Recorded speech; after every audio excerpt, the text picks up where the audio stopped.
주님께서 우리가 지난주에 살펴봤을 때 모든 계시, 이 교회, 7교회에 주시는 편지를 통해서 주시는 계시는 물론 4장에서부터 이제 앞으로 이어질 천상에서의 일어나는 모든 일들을, 그 환상을 말씀하기 전에 가장 먼저 자기 자신을 보여주시는, 그래서 사도 요한이 본 첫 번째 환상이 주 예수 그리스도의 그 영광스러운 모습이었습니다. 그런데 이제 2장에서부터 3장까지는 그 영광스러운 주님께서 정말 감히 사도 요한이 죽은 자 같이 엎드려서 쳐다볼 수도 없고 주께서 어깨를 만져주실 때까지 일어날 수도 없던 그 차마 인간의 눈으로 그냥 똑바로 볼 수 없는 그 영광스러운 주님께서 이제 실제로 이 땅에 있는, 지상에 있는, 특별히 소아시아에 현존하고 있는 그 7교회에 차근차근 자상하게 교회에 맞게 하나씩 말씀해 주시는 것을 우리가 보면서 정말 저 높은 곳에 계신 분께서 정말 이 교회 안에서 또 교회를 사랑하시고 교회를 향하여 말씀하시는 그 주님의 또 다른 모습을 상상해 볼 수 있습니다. 오늘은 이 에베소 교회에 대한 말씀을 좀 보기 전에 7교회에 보내는 그 편지에 그 공통점들이 있는 것을 잠깐 말씀드리겠습니다. 제가 이렇게 7교회를 쭉 읽다 보면서 주석가들이 말씀하신 것도 있고 저 자신이 이렇구나 하고 깨달은 것도 있는 것들이 있는데, 주님께서 보시는 교회의 상황과 그 모습이 우리 인간이 보는 그것들과 너무 달랐다는 겁니다. 그렇죠? 그래서 겉으로 또 보는 것과 또 내면의 실상이 너무 달랐다는 것입니다. 지금 우리가 이 7교회를 쭉 가면서 우리 하늘소망교회는 7교회에 칭찬받으신 내용 중에는 어떤 것이 우리에게 있는가, 또 책망하신 내용 중에는 우리에게 또 어떤 모습이 있는가 보는 것 중요하고, 또 개개인이, 우리 성도 한 사람 한 사람이 교회의 지체이기 때문에 우리 한 사람 한 사람이 과연 나는 에베소 교회 말씀하신 것에서 내가 찔리는가, 아니면 빌라델비아 교회에게 칭찬하실 때 바로 나에게 주시는 말씀이 하고 용기를 얻는가, 그것도 한번 확인해 보는 게 좋을 것 같습니다. 이 7교회 말씀하실 때 주님께서는 교회 자체만 가지고 말씀하시지 않고 교회 공동체 전체에 관심이 있으시고 또 교회를 이루고 있는 지체 성도 한 사람 한 사람에게도 관심이 있으신 것을 우리가 차차 보게 됩니다. 자, 그래서 겉으로 보는 것과 내면이 너무 틀리고 실상이 틀리고, 또 주님께서 이 교회는 이렇다 하시는 거와 우리 스스로가, 아니면 밖에서 이렇게 우리 교회를 보면서 생각하거나 평가하는 거하고 너무너무 틀리다는 것을 봅니다. 예를 들어서 환난과 궁핍에, 누가 봐도 환난과 궁핍에 처해 있는 교회인데 주님께서는 너같이 부유한 교회가 없다 이렇게 말씀하시고, 또 너무너무 작은 능력을 가지고 있어서 우리가 이렇게 뭐가 능력이 있겠나, 그냥 있는 거 가지고 하지, 그런 또 교회에게는 주님께서 너 그 작은 능력을 가지고 어떻게 내 이름을 배반하지도 않고 믿음을 지켰는가, 그리고 또 칭찬을 해주십니다. 우리가 이제 이런 말씀들을 대해 볼 때 정말 하나님께서, 주님께서 보시는 교회, 칭찬하시는 교회는 어떤 교회일 것인가. 우리가 아무리 언론에 또 우리 스스로가 저 교회는 괜찮아, 이 교회는 어때 이렇게 말할 때에도 그것은 우리의 평가일 뿐이라는 생각이 듭니다. 자, 그래서 교회에 대한 또 어떤 교회는 자체 평가를 하는데 주님의 평가가 또 너무 틀려요. 주께서 그렇게 말씀하십니다. 사대교회 같은 데는 너 스스로 맨날 살았다고, 나는 아주 살아있어, 왕성하게 살아있어, 그런데 내가 보니까 넌 죽은 교회야 이렇게 말씀합니다. 또 라오디게아 교회 같은 경우는 나는 부유해, 나는 정말 부족한 게 없어, 만족해 이러는데 주께서 그거는 착각이야, 너는 가난하고 헐벗고 지금 보이지도 않고 그래 이렇게 말씀합니다. 그래서 정말 우리가 저 교회는 교회다워가 아니라 주께서 인정하시고 주님께서 이 일곱 교회에 칭찬하신 말씀대로 그렇게 행하는 교회가 사실 교회다운 교회고, 또 그 책망을 가능하면 덜 받는 교회가 또 교회다운 교회가 아니겠는가. 그래서 오늘 제목을 교회다움. 왜냐하면 우리가 볼 때 이 정도면 괜찮지 않나? 이 정도면 훌륭한 교회 아니야? 이보다 더 뭘 어떻게 더 하겠어? 이런 교회들도 보면 주님께서 판단하시고 주님께서 인정하시는 모양이 틀리기 때문에 교회다운 교회는 주께서 이렇게 하는 것을 칭찬하시고 이렇게 하는 것을 책망하실 때 그 말씀을 따를 때는 우리가 교회다운 교회에 가까워지겠구나, 이런 생각을 했습니다. 또 그 당시에 이 교회들이 공통적으로 직면하고 있는 그 어떤 사회적인 상황이나 또 교회가 위험해질 수 있는 요소들이 있었어요. 그러니까 로마의 식민지 상태에서 그 당시의 사회에서 일곱 교회 어느 교회도, 어떤 교회는 그것에서 벗어나고 이기기도 하고 했지만 밖의 상황을 보면 다 똑같은 거죠. 일곱 교회가 살고 있는 사회가, 우리가 지금 한국 교회가 똑같은 한국 사회의 이 상황 가운데 살고 있듯이, 근데 그 상황이 교회를 위협하는 문제들이 뭐가 있었냐면 외부의 위협도 있었고 내부에서의 위협도 있었어요. 그래서 외부의 위협은 우리가 좀 잘 알고 상상할 수 있어요. 보면 우상 숭배가 많은 것 같으죠. 자, 우상 숭배의 문제가 있었고 황제 숭배의 문제도 있었어요.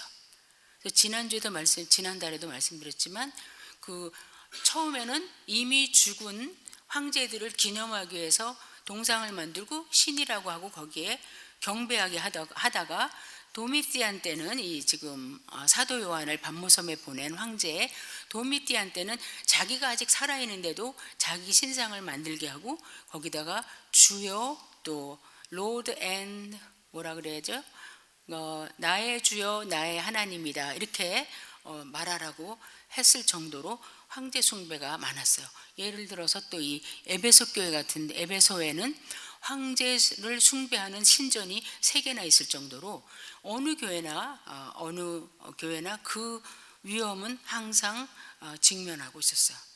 또 한 가지 외부로부터의 온 문제는 뭐냐면 아까 어느 교회에게 말씀하신 것처럼 굉장히 공고하고 환난을 당하고 또 가난했어요, 성도들이. 왜냐하면 이거는 게을러서도 아니고 무슨 사업이 없어서도 아니고 그 사회적 상황에서 크리스찬답게 살면은 가난할 수밖에 없고 환난을 당할 수밖에 없는 그런 상황이었어요. 예를 들어서 그 길드라는 거 들어보셨죠? 그 상인들의 조합. 그 조합이 요즘으로 하면 뭐 노조 같은 거라고 비슷할 수도 있는데, 이 상인들이 조합이 있어서 거기에 조인을 해가지고 회의도 하고 무슨 진짜 모이기도 하고 자기들이 어떤 계획을 짜기도 하고 전략도 짜고 하는 그 상인들, 무역 상인들의 그 길드 조합이 있었는데, 그 사람들은 아침에 딱 하루를 시작할 때 그 신전에 가서 혹은 황제의 신전에 가서 세이저는 나의 왕이시오 나의 주님이십니다, 이걸 고백하고 하루를 시작하는, 저는 이게 너무너무 저한테 실제로 다가오는 게, 제가 인도에 있었을 때 거기 사람들이 실제로 이렇게 살았기 때문에 제가 이거 하나도 어떻게 저렇게 했을까, 이거 하나도 의심이 안 되고 궁금하지도 않습니다. 왜냐하면 인도도 보면 길거리에 쭉 전부 우상들이 가득하고 정말 한 길 건너 다 신전들이거든요. 그러면 거기서 사람들이 심지어는 그것도 모자라서 집집마다 자기 집에 조그만 신전들을 다 만들어 놓고 있거든요. 제가 거기 거했던 집은 그 주인이 부자가 돼서 3층 집인데 맨 3층에는 브라멘 그 은행원이 살았고 2층에는 그 주인이 살았고 1층에는 제가 살았는데, 딱 들어가니까 이렇게 동쪽을 향해서, 가장 동쪽, 정면 동쪽을 향해서 요만한 창고 같은 걸 하나 이렇게 다 지어놨어요, 층마다. 그리고 보면 이렇게 작은 계단이 하나 있고 거기에 뭘 올려서 이렇게 신에게 드릴 수 있는, 바칠 수 있는 모든 제단이, 조그만 제단이 다 있어요. 그래서 그 사람들은 아침에 일어나면 나가서 꽃 한 송이라도 사다가 아니면 밖에 있는 꽃을 따다가 바나나 무슨 사과 아니면 꽃 한 송이 이렇게 해서 거기 제단에다 놓고 막 빌어요. 매일매일.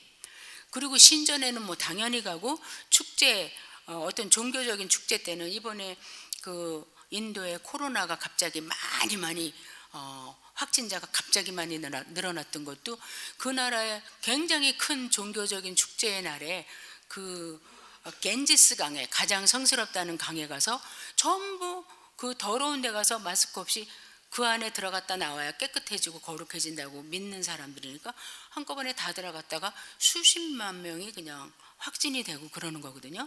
그래서 그리고 또 이제 교회에 와서 예배를 드린다고 해도 이 사람들이 교회에서 예배 드리고 그 다음 주에 보면 머리를 여자가 빡빡 삭발을 하고 와서 보면은 우리 교회 와서 예배 드리고 오후에 자기 신전에 가가지고 거기에 경배하고서 머리를 무슨 헌신하는 모양으로 다 빡빡 삭발을 하고 오고 그런 거예요. 그러니까 여기에서 그 상인들의 조합에 들어가면 다 같이 그걸 해야 돼요. 내가 예를 들어서 뭐 은장색이다. 그 어떤 사도행전에서 더메드리오라는 사람 그 사도 바울이 가서 복음 전하고 기적을 베풀고 하니까 많은 사람들이 오고 마술하던 사람들이 책을 버리고 또 아데미 신상을 만들어서 파는 것들이 장사가 안 되고 그럴 때 그 더메드리오라는 사람이 상인협회 회장이겠죠. 그 사람이 막 반항을 하고 사람들을 선동해서 바울을 죽이려고 했던 그 사건을 우리가 알고 있잖아요. 그래서 이러한 가운데서 나도 은을 만드는 그 재주가 있는데 나도 저기 조합에 들어가서 같이 일해야 되는데 정말 주식회사로 그런데 가면은 아침에 우리 다 같이 저 신 앞에 절합시다. 그리고 거기서 나온 음식을 먹으면서 하루를 시작합시다. 이러면은 못하는 거예요. 그리고 만약에 거래하는 사람인데 손님도 오시죠, 고객도 오시죠 그럴 때 저는 거기 안 가는데요. 그러면 이게 끊어지는 거죠. 그러면서 굉장히 살 길이 없는 거죠. 너무 똘똘 묻힌 길드가 많으니까. 그래서 곤고하고 가난하고 또 경제적인 환란과 정치적인 환란, 사회적으로 따돌림 받는 이런 환란은 당연히 일곱 교회가 다 밖에 있었어요. 그 다음에 또 하나 우리가 알 수 있는 게 가끔 보면 예수님께서 사단의 회당이다. 유대인들을 말씀하잖아요. 그 적대적인 기독교의 적대적인 유대인들이 너무 많았어요. 그러니까 사도 바울도 어디든지 가는 데마다 사도행전서를 보면은 그 동네 사람들이 반항하는 게 아니라 유대인들이 쫓아다니면서 막 그렇게 적대감을 주고 사람들을 선동하고. 근데 특별히 여기 일곱 교회가 있는 이 도시들은 아주 발달된 도시이고 또 이렇게 시골이 아니기 때문에 유대인들도 많이 와서 살고 있었어요.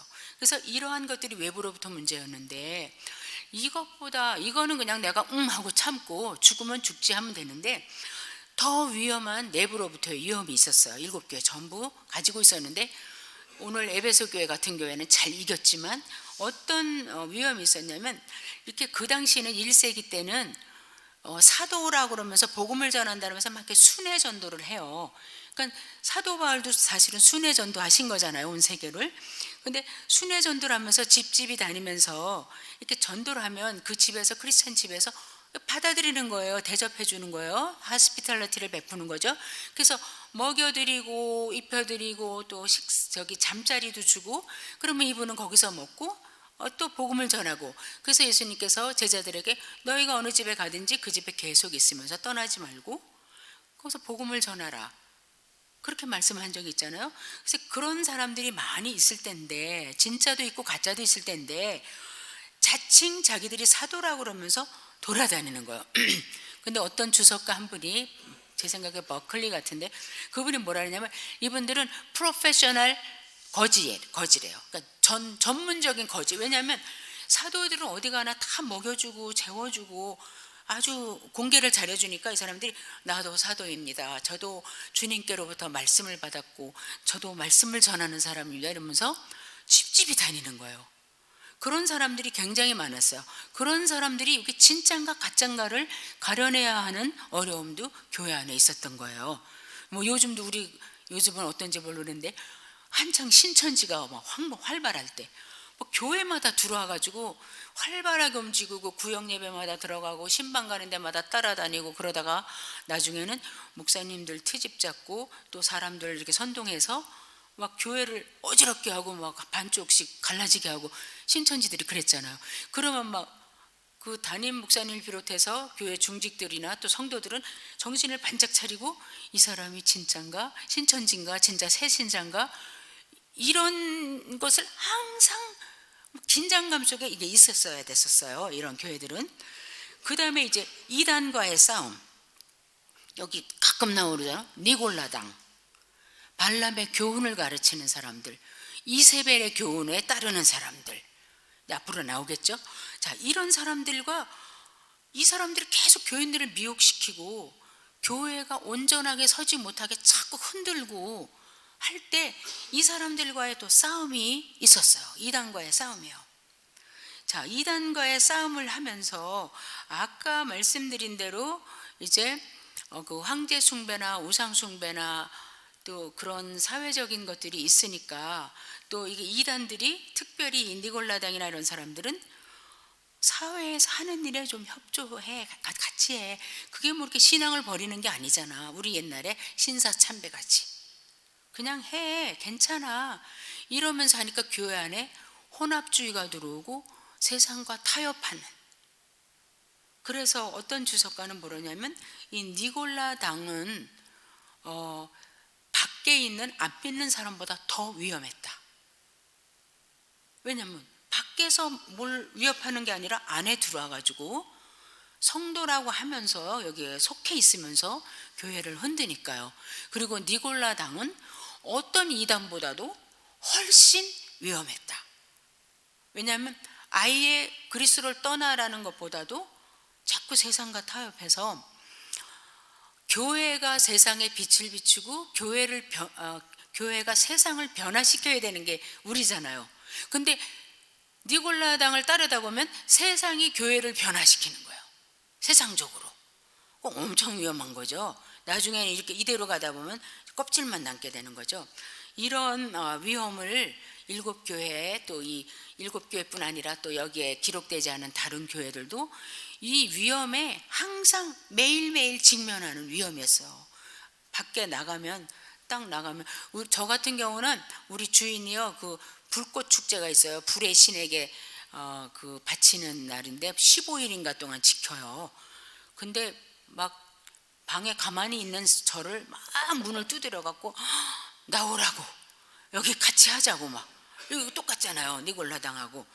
그래서 내가 안 해요. 그러면 이거 우리나라에서 제일 큰 축제인데 뭐 와서 구경하라고, 뭐 재밌잖아요, 이렇게 해요. 자, 그런데 얼마나 본인들은 그 이방 신과 이 사이에 있는 사람들은 얼마나 헷갈리겠어요. 자, 이 편지들의 형식이 다 똑같아요. 읽어보시면 알지만 우선 누구에게 보낸다, 에베소 교회에 보낸다, 서문학 교회에 보낸다, 이렇게 보내세요.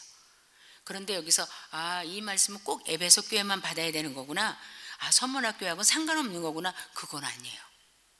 왜냐하면 이제 미리 좀 말씀드리면 7절에 2장 7절에 한번 같이 읽어볼까요? 교회마다 반복되는 말씀인데 2장 7절 시작. 귀 있는 자는 성령이 교회들에게 하시는 말씀을 들을지어다. 거기까지만 읽을게요. 자, 귀 있는 자는 성령이 교회들에게, 지금 여기 에베소 교회에 보낸 편지잖아요. 근데 이 에베소 교회에 있는 성도들이 이 편지를 읽는데 주님께서 뭐라 그러냐면 교회들에게 하시는 말씀. 그러니까 이 말씀은 에베소 교회만 들어라는 말씀이 아니고 빌라델비아 교회도 들어야 되고 라우디아 교회도 들어야 되고 여기에 포함되지 않은 일곱 교회에 포함되지 않은 지금 우리 하늘소망 교회까지도 들어야 되는 내용들인 거예요. 그래서 귀 있는 자는 성령이 교회들에게 하시는 말씀을 들을지어다. 그런데 그럼에도 불구하고 에베소 교회의 그 상황에 따라서 주님 말씀하시고 또 서문학 교회의 상황에 따라서 말씀하시기 때문에 일곱 교회 각자에게 보내세요. 그러고 나서는 예수님이 누구라는 걸 말씀해 주시는데 그 누구라는 거를 제가 1장에서 잘 설명을 안 드렸잖아요. 왜냐하면 이게 2장에서 3장에서 7교회 그 모습이 다 그대로 나오는 거예요. 예를 들어서 이제 오늘 에베소 교회는 오른손에는 7뼈를 꽉 붙잡고 7 촛대 사이를 왔다 갔다 걸어 다니시는 주님이 말씀하신다, 이렇게 말씀하세요. 그러니까 여기서는 지금 교회 사이에 걸어 다니시고 교회의 사자인 별을 꼭 붙잡고 계셔. 그럼 교회의 주관자시구나, 교회의 주인이시구나. 에베소 교회의 주인이나 주인공들이 에베소 성도들이 아니고 예수 그리스도시구나, 예수님이 머리시고 이분들은 지체일 뿐이구나. 그리고 꼭 잡고 계시구나, 절대 안 놓치시겠구나, 두루두루 다니시네, 모든 걸 다 보시고 계시구나, 항상 관심이 있으시구나. 굉장히 액티브하게 활발하게 가만히 서 계시지도 않고 교회를 보시고 고치시고 하시는 데는 정말 주님께서 완전 관심을 다 쏟고 계시구나, 이걸 우리가 알 수 있어요. 예를 들면 또 뭐 서문학교회 같은 교회는 보면은 이제 죽도록 충성하라 그러고 조금 있으면 너희 중에 몇 명이 죽음을 당할 거다 그러세요. 그런데 거기서는 뭐라고 예수님이 자기를 소개하시냐면 죽었다가 살아난 네가 말한다, 이렇게 말씀해요. 그러니까 서문학교인이 죽도록 충성해서 혹시 죽었더라도 죽었다 다시 살아나신 부활의 주님이 너희를 챙기시겠다, 둘째 사망의 해를 너에게 안 준다, 너희는 그런 해를 안 받을 거다, 이렇게 해서 그 교회의 상황에 맞는 주님의 어떤 특성을 말씀해줘요. 교회마다 다르게. 그러면 지금 예를 들면 제가 만약에 예를 들어서 어린아이인데 부모님이 돌아가셨어요. 그래갖고 어른들의 사랑을 못 받아요. 그럴 때는 예수님이 저한테 나타나시면 뭐라 그러시겠어요? 나는 너를 사랑하는 주라, 이렇게 하시겠죠? 그리고 내가 아무리 말씀을 해도 자꾸만 반항하고 뭔가 잘못을 저지를 때 주께서 뭐라 그러세요? 나는 너를 다 불꽃 같은 눈으로 보는 주님이다, 이렇게 말씀하실 거 아니에요? 그런 식으로 이제 수신자의 특징을 교회마다 다르게 말씀을 해주세요. 그런 다음에는 딱 무슨 얘기를 하시냐면 내가 에베소 교회한테 말한다, 나는 이렇게 손에 별을 잡고 촛대 사이를 걸어 다닌다 하시고, 그 다음에는 딱 첫 마디가 뭐냐면 나는 너의 행위를 안다, 이렇게 하시는 거예요.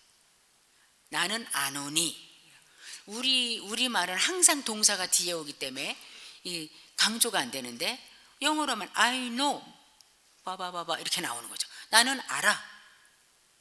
뭘 아실까요? 행위를 안다.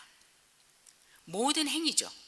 잘못한 거, 잘한 거, 생각, 행동으로 한 거, 아니면 또 그 상황까지 주님은 다 아신다는 거예요. 그런데 꼭 칭찬을 해주세요.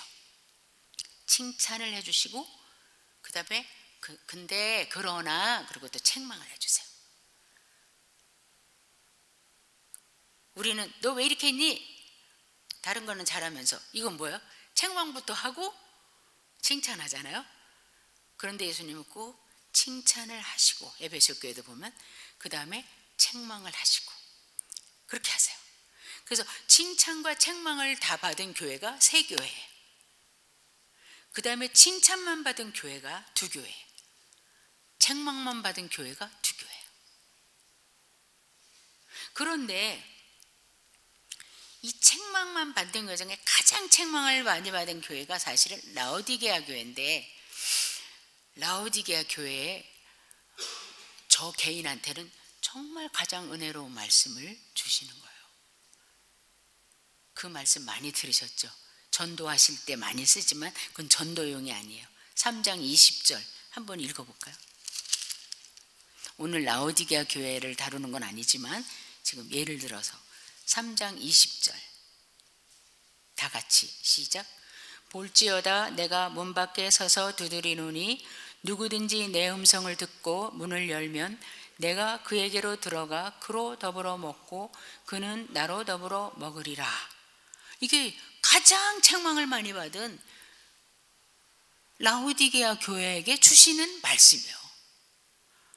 아무리 책망만 받은, 지금 현 상태는 책망만 받았어도 나는 계속 문 밖에 서서 문을 두드리고 있다.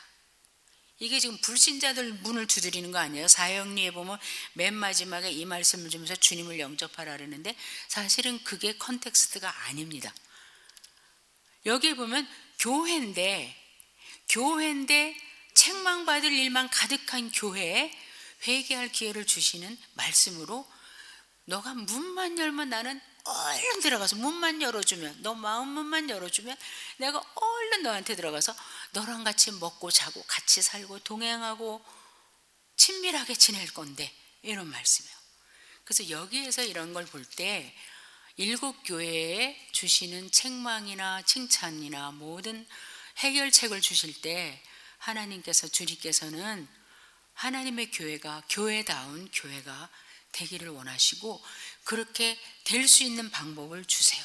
깨닫지 못하는 건 깨닫게 해주시고, 자, 그리고 책망하시고 칭찬하신다면 꼭 해결책을 주세요. 회개하라든지 아니면 어떻게 하라든지. 근데 주로 회개하라고 많이 하시는데, 회개하고 나면 내가 이렇게 하겠다, 약속을 주세요.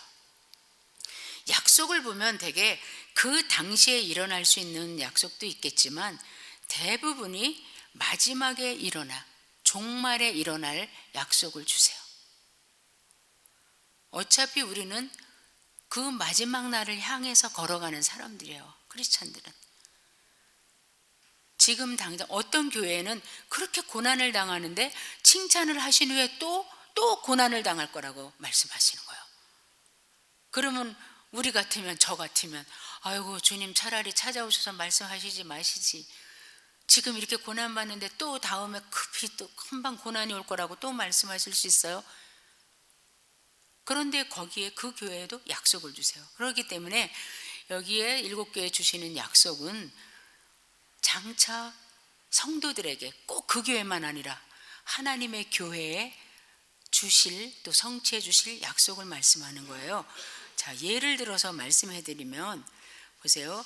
여기 2장 3장에서 나는 이것을 약속하, 이기는 자에게는 내가 생명나무 가시를 주겠다, 이기는 자는 둘째 사망의 해를 받지 않게 하겠다, 이런 말씀들이 마지막 21장 22장에서 모든 것이 다 완성되고 성취됐을 때 다 이루어져요. 여기 에베소 교회 이기는 자는 생명나무 열매를 먹게 해주리라 그렇게 말씀하시잖아요. 근데 22장 마지막 2절에 보면 강 좌우에 생명나무가 있어서 12가지 열매를 맺되 달마다 그 열매를 맺고, 그거 다 먹을 수 있는 거예요. 그 잎사귀는 치료할 수 있는 거다. 그 생명나무 열매를 주겠다 그런 것이 종말에 가서 마지막 날에 모든 성도에게 주시는 생명, 영원한 생명을 말씀하는 거예요. 그 다음에 이 서문학교에도 보면 둘째 사망의 해를 받지 아니하리라 이렇게 말씀하시잖아요. 2장 10절에서. 그런데 21장 4절에 보면 모든 성도들에게, 꼭 서문화 성도들 거기 안 부르세요. 모든 성도들에게 다시는 사망이 없겠고 눈물도 없겠고 이렇게 말씀하시는 거예요. 그래서 이 약속들이 마지막에 종말에 이루어질 것이 많다, 이거를 아시는 거죠. 그래서 이 일곱 교회 성도들이 이 말씀을 듣고 고난이 금방 없어지지 않고, 또 고난 당하는 교회에 주님께서 칭찬을 하셔도 내가 금방 고난을 없애줄게 그런 약속은 여기 없어요. 그러나 마침내 이러한 일들이 있을 것이다 하는 그러한 종말론적인 약속을 해주세요. 그날까지, 그래서 너는 계속 그 자리를 지켜라. 그날까지 너는 있는 것을 빼앗기지 마라. 그렇게 말씀하시는 거예요. 그리고 창세기가 책의 시작이잖아요. 성경에 계시록은 책의 마지막이잖아요. 그래서 보면 창세기의 그 모습이 계시록에서 회복이 되는 걸 우리가 볼 수가 있어요. 그런데 더 좋은 모습으로 빼앗겼던 에덴 동산 생명나무, 그죠? 생명나무를 먹을까봐 아담과 하와를 내쫓으시잖아요, 하나님께서. 근데 그 생명나무를 하나님의 낙원에서 다시 먹게 되는 거죠. 그래서 일곱 교회를 쭉 보면서 배울 수 있는 점은 지상의 어떤 교회도 완전한 교회는 없다. 그죠? 일곱 교회 지금 칭찬받으면 책망이 한 가지라도 나오는 거예요. 완전할 수는 없어요. 그러나 완전하지 않다고 주님이 버리시는가? 다 붙잡고 계시다는 거예요. 결국은 주님이 원하시는 그 교회다움으로 갈 수 있도록 계속 이렇게 말씀으로 찾아오셔서, 영광의 주님이 각 교회, 각 성도에게 찾아오셔서 그 길 갈 수 있도록 도와주시고 인도해 주신다는 거죠. 또 칭찬이 많은 교회도 야, 그 정도면 됐어, 이건 그냥 봐줄 게 아니고, 주님은 교회가 거룩하기를 원하고 흠없기를 원하시기 때문에 칭찬을 90개 받은 교회도 10개의 책망을 하시는 거예요. 그 다음에 책망을 받아 마땅한 교회도 주님께서는 어떻게 하든지 한 가지라도 또 칭찬을 하시고 격려를 하시는 것을 볼 수가 있어요.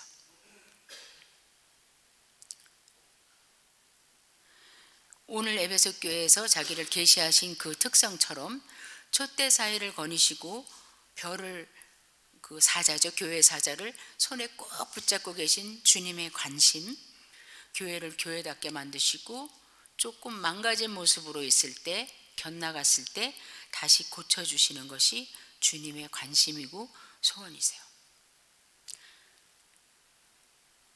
자, 그러면 이제 에베소 교회를 잠깐 봅니다. 에베소 도시는요, 여러분 지도에서 보시면 이 터키의 남단, 서남쪽에 지중해하고 딱 붙었어요. 지중해하고 이렇게 붙어가지고 저도 가봤는데, 이렇게 항구 도시가 우리가 이렇게 가잖아요. 그러면 요 앞까지 찰랑찰랑찰랑하게 물이, 정말 지중해 물이 여기까지 와 있고, 거기서 사람들이 바로 도시가 있으니까 생활하고 너무 풍요롭고 참 아름답습니다. 그래서 여기가 또 그 유프라테스, 그 메소포타미아 쪽, 그쪽에서 시작되는 그 메인 로드가, 큰 길이 끝나는 데가 어디냐면 에베소예요.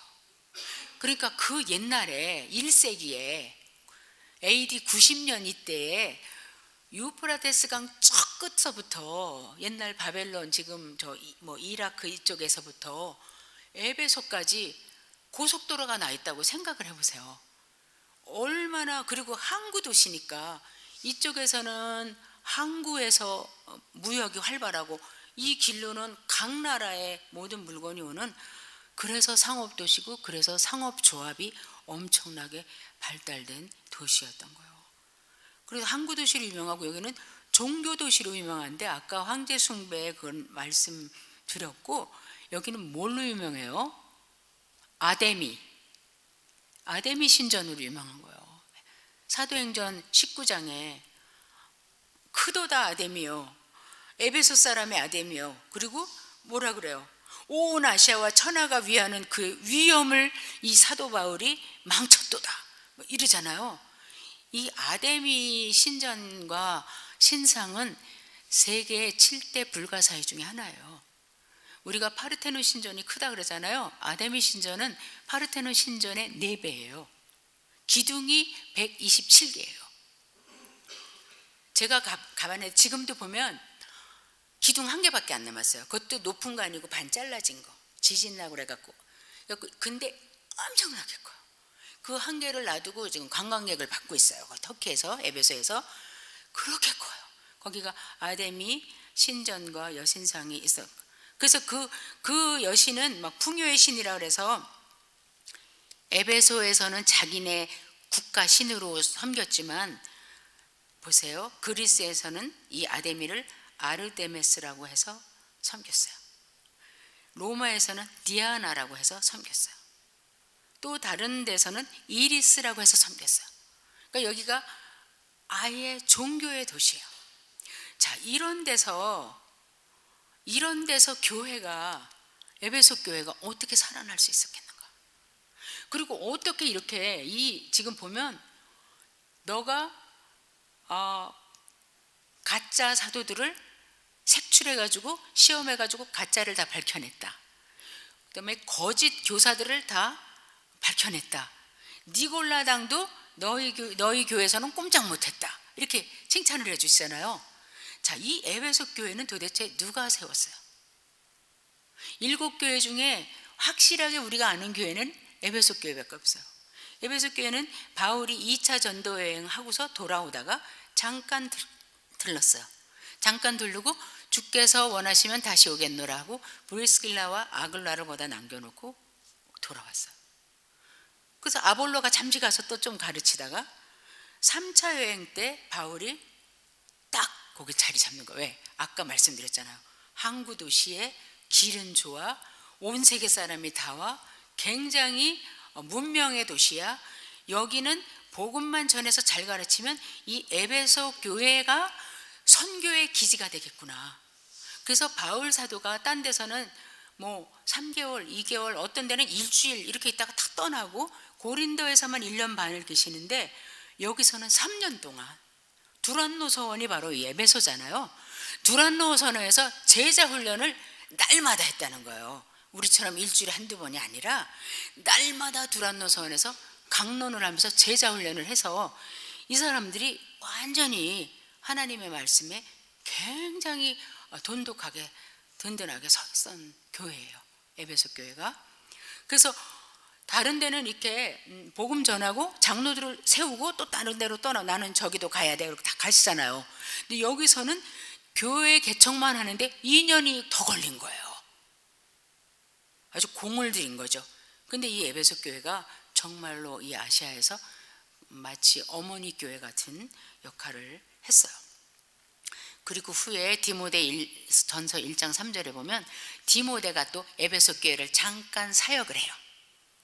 그리고 마지막에 이제 바울 사도 순교한 다음인지 모르겠는데 하여튼 사도 요한이 에베소 교회를 계속 사역하고 사도 요한이 아예 마지막 돌아가실 때까지 에베소에서 살아요. 그래서 거기 터키에 가면 사도 요한을 기념하는 이렇게 건물이 있어요. 교회라고 그러는데 뭐 예배 드리는 건 아니고 건물이 있어요. 뭐 이건 사담이지만 제가 거기 들어갔다가 나오다가 돌멩이에서 넘어져 갖고 어깨에 여기가 다 튕겨 나왔었어요. 아무튼 아주 열악한 곳인데 그런 곳이 바로 에베소 교회예요. 자, 근데 이 에베소 교회에 칭찬을 하나님께서 뭘 칭찬하시냐면 2절에 보면 칭찬이 너무너무 많아요. 이렇게 칭찬만 받은 서머나교회하고 빌라델피아 교회는 칭찬을 한 개씩밖에 안 받거든요. 근데 이 에베소 교회는 칭찬을 엄청 받아요. 두아디아 교회도 마찬가지예요. 근데 이렇게 잘한 일이 많아요. 자, 내가 내 행위와 수고를 안다. 수고라는 거는 그 해산하는 것 같은 수고.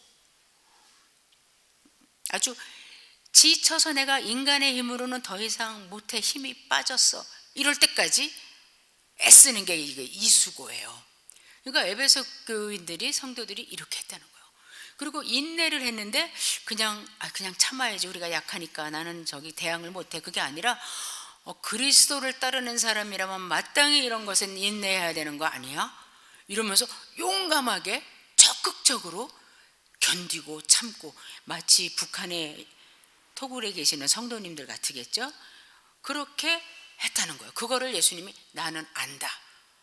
에베소 교인들 얼마나 기뻤겠어요. 주님이 우리가 그렇게 한 거, 우리가 힘에 지칠 때까지 한 거를 딴 사람 보는데 주님이 아신데 수고를 알아주셨어요. 그리고 또 너희는 악한 자들은 절대 용납을 안 하는구나. 아주 선한 일에는 이렇게 힘이 빠지도록 수고를 하는데 악한 일은 절대로, 악한 자들은 용납을 안 해. 발 들일 틈을 안 줘. 그것도 내가 안다. 잘했어. 자칭 사도라되 아닌 자들을 너희가 시험했어. 그러니까 여기는 성도들이 사역자를 막 시험해요. 성도들이 똘똘 뭉쳐서 우리가 배운 바에 의하면 저 사람이 지금 맞니 안 맞니? 진짜 같아 아닌 것 같아. 아마 이런 식으로 고린도 교회도 그랬는지 모르겠는데 그렇게 해서 결국은 다 테스트해가지고 거짓말이야 이러고서 딱 입증을 하는 거예요. 그래서 그 가짜 사도들을 내쫓았다. 그것도 내가 안다.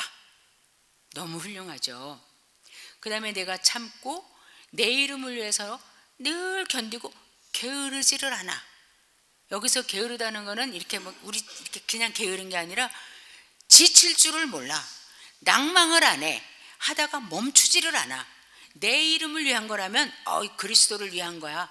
그러면 절대 포기도 안 하고 멈추지도 않고 지치지도 않아. 내가 다 안다. 너희의 열심을 다 안다. 너무 훌륭하잖아요. 그러나 4장에 보면 그러나 너를 책망할 것이 이게 딱 한 개 있는 거예요. 너의 처음 사랑을 버렸느니라. 아주 사랑이 없다는 게 아니라 첫 번째 그 사랑. 제가 여기 읽으면서 나는 지금 에베소 교회랑 똑같다 그 생각이 들었어요. 수고하는 거 칭찬은 말고 책망받는 거에 있어서 사랑이 없다는 게 아니에요. 그리스도를 사랑하지 않으면, 교회를 사랑하지 않으면 이 수고를 할 수가 없어요. 그런데 에베소 성도들이여, 교회여, 너가 처음에 그리스도의 복음을 받았을 때 그 사랑, 그 뜨거운 열정적인 그 사랑, 정말 폭포수 같은 사랑, 막 쏟아지던 사랑, 그거 어디 갔니? 너의 처음 사랑을 어쩌다가 걔가 없어졌다가 그냥 버렸느니라. 버렸어. 신경 안 썼어. 왜 그랬는지 모르겠어. 많은 학자들은 추측하죠. 너무 이렇게 이단을 갈라내고 막 진짜인가 아닌가를 보다 보니까 그냥 마음이 딱딱해지다 보니까 물렁물렁한 마음은 없어진 거야. 두 개가 다 있어야 되는데, 그렇게 말하는 사람들이 많아요. 정말로 그런지 그럴 수는 있죠. 우리가 너무 바쁘게 막 봉사하고 또 특별히 이단을 이렇게 식별해서 분별해서 이단이라 하고 이거 잘못됐다 하고 교리적으로 당신은 틀렸습니다, 지금 징계 대상입니다, 막 이렇게 할 때 우리 마음이 막 부드럽게 스펀지 같이 될 수는 사실 없어요. 그 다음에는 모르지만 그 순간만은. 근데 그런 순간이 계속된다면, 아까 말씀드린 대로 안팎에 계속 원수들이 있고 위험이 도사리고 있으니까, 그러다 그랬는지 모르지만 주께서 너의 처음 그 사랑, 나는 그걸 기억한다. 하나님께서도 이스라엘과 유다에게 말씀하시잖아요. 나는 너의 그 처음 사랑을 기억한다. 그 처음 사랑이 어디 갔느냐, 그 처음 사랑을 보여라 그러시는데, 그 처음의 열심, 그러니까 일은 엄청 많이 해요. 봉사쟁이들이에요, 이 사람들은. 봉사쟁이. 근데 그 봉사가 그리스도의 사랑에 기초해서 하는가 안 하는가. 고린도전서의 13장에서 사도 바울 말씀하잖아요. 천사와 같은 말을 해도 사랑 없으면 울리는 꽹과리다. 내가 몸을 불타게 내줄지라도 사랑 없으면 아무것도 아니다. 내가 모든 걸 다 팔아서 있는 걸 다 구제해도 사랑 없이 그냥 있으면 아무것도 아니다. 근데 지금 에베소 교회 이렇게 일을 많이 하고, 내가 볼 때 막 일주일 내내 모여야 될 것 같아요, 이 이단 대책위원회가. 그런데 너 처음 사랑을 버렸다. 자, 이제 너 해결책을 주겠다. 살아날 길은 5절 어디서 떨어졌는지 세 가지를 하래요. 생각하라. 기억하라. 내가 언제부터 이렇게 됐어? 나는 왜, 무슨 연고로 이렇게 됐지? 내가 왜 옛날에 그 사랑이 적지? 왜 이렇게 주님에게 대해서 뜨거운 마음이 지금 식었는데 언제부터 이랬지? 내가 왜 성도들을 보면 막 사랑스럽고 막 일주일에 전화도 몇 번씩 하고 막 이랬었는데 왜 요새 이러지? 그럼 언제부터 그랬지? 무슨 계기로 내가 이렇게 됐지? 곰곰이 생각하라는 거예요. 왜냐하면 이거 안 고치면 끝이라는 거예요. 이 수고 소용없다는 거예요. 너가 나를 사랑하지 않고 하는데 무슨 소용이 있겠는가? 곰곰이 생각해. 하고 생각나거든? 회개해라. 돌이킨다는 게 뭐예요? 옛사랑으로 가야 되는 거죠. 돌이켜. 그리고 하나님께 잘못을 인정하고 돌이키고, 세 번째는 처음 행위를 가지라. do. 처음 사랑하고 똑같이 해라. 나 사랑 많아요. 나 속으로는 주님 계속 사랑하고 있어요 지금. 나 성도들 사랑해요. 얼마나 기도도 하는데요. 행위를 보이라. 사도 바울이 교회들마다 쓰신 편지에 보면 믿음의 역사와 사랑의 수고, 소망에 인내, 사랑에는 꼭 수고가 들어가야 된다. 수고. 기억하고 돌이켜서 그 사랑을 다시 행해라. 그렇게 하지 않으면, 만약에 너가 회개하지 않으면 내가 너한테 가서, 당장 가서, 급히 가서 네 촛대를 그 자리에서 옮기려라. 촛대는 교회예요.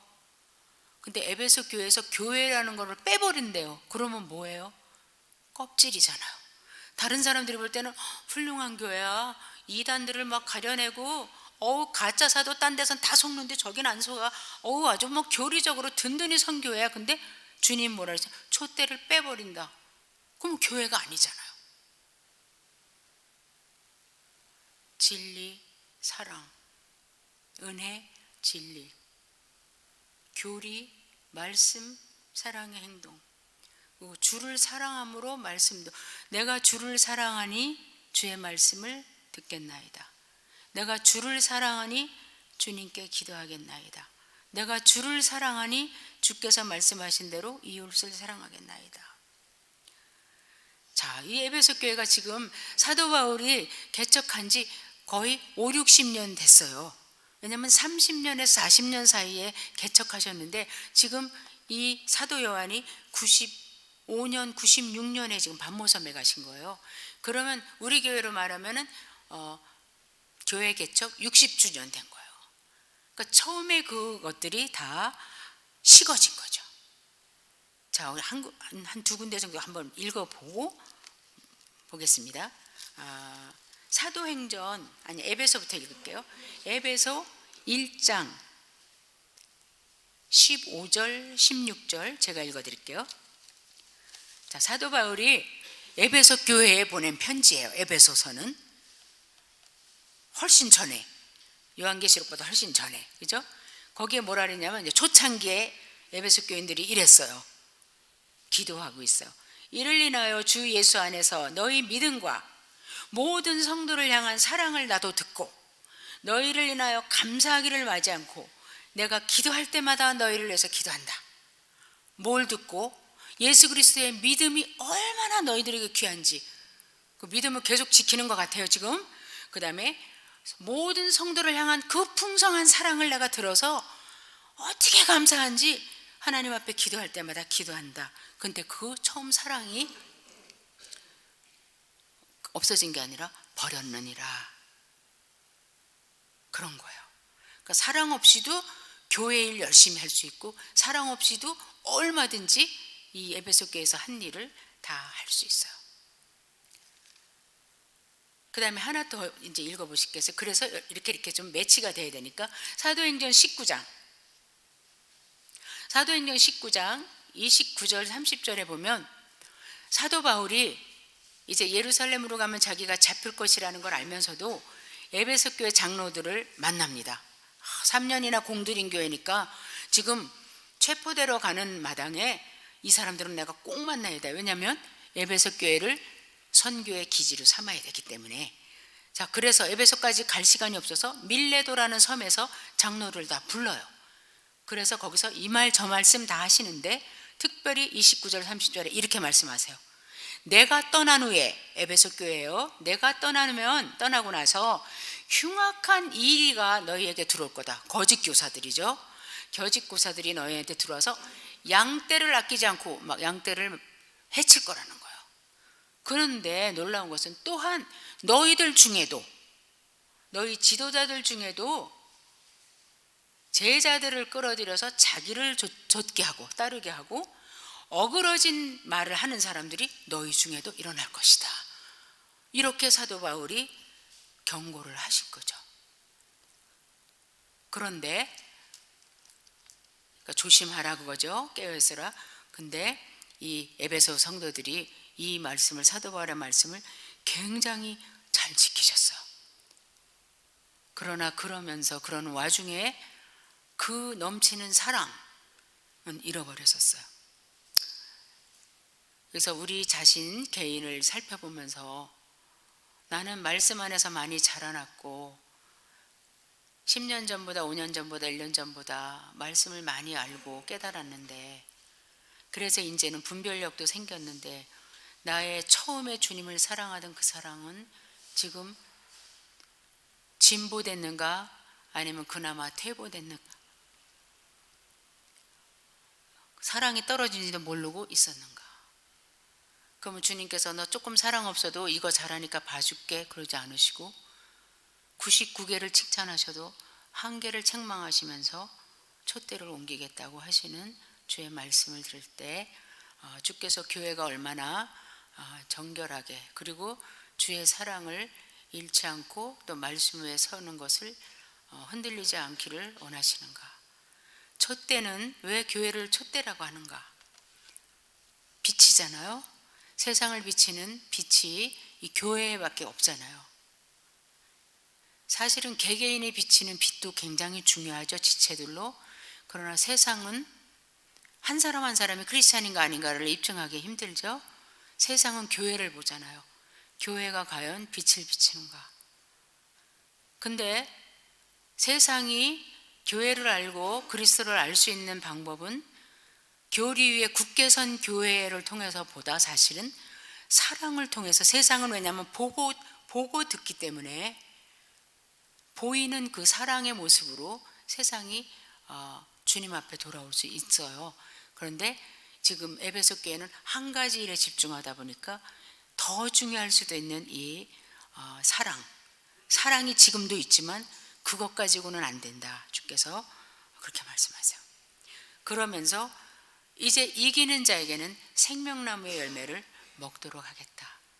그러면 꼭 에베소 교회만 생명나무 열매 주고 영생을 주신다는 게 아니라, 모든 에베소 교회 같은 상황에 있거나 아니면 나머지 6교회 같은 상황에 있는 교회들이라도 이기는 자들에게는, 왜냐하면 교회들에게 하시는 말씀이니까, 이기는 자들은 제일 중요한 생명나무 열매, 그것도 하나님의 낙원에서 주님과 함께 있으면서 주의 임재 아래서 친밀한 가운데서 영원히 사는 그 영생의 복을 절대로 뺏기지 않고 소유하게 주시겠다, 이렇게 말씀하십니다. 이게 에베소 교회를 향한 주님의 말씀입니다. 오늘 시간이 많이 갔는데 우리 자신을 한번 이렇게 돌아보고, 저는 에베소 교회가 제일 저한테 찔림을 주시는 것 같아요. 그 말씀이. 기도하고 마치겠습니다. 주님 고맙습니다. 부족한 모습이 많음에도 불구하고 주께서 피 흘려 사신 교회시기에 사랑하시고 또 영광스러운 주님이시지만 정말 미천한 자들이 모인 또 하나님의 그 교회에 오셔서 칭찬도 하시고 책망도 하시고 가르쳐 주시면서 주님이 원하시는 교회답게 그렇게 변화되고 또 전진하라고 말씀해 주시니 감사합니다. 계속해서 저희들 그 은혜 가운데 정말 자라게 하시고 주님이 보시기에 참 기뻐하시는, 칭찬받는 그러한 교회와 우리 개개인이 될 수 있도록 주님 도와주시옵소서. 예수님 이름으로 기도합니다. 아멘.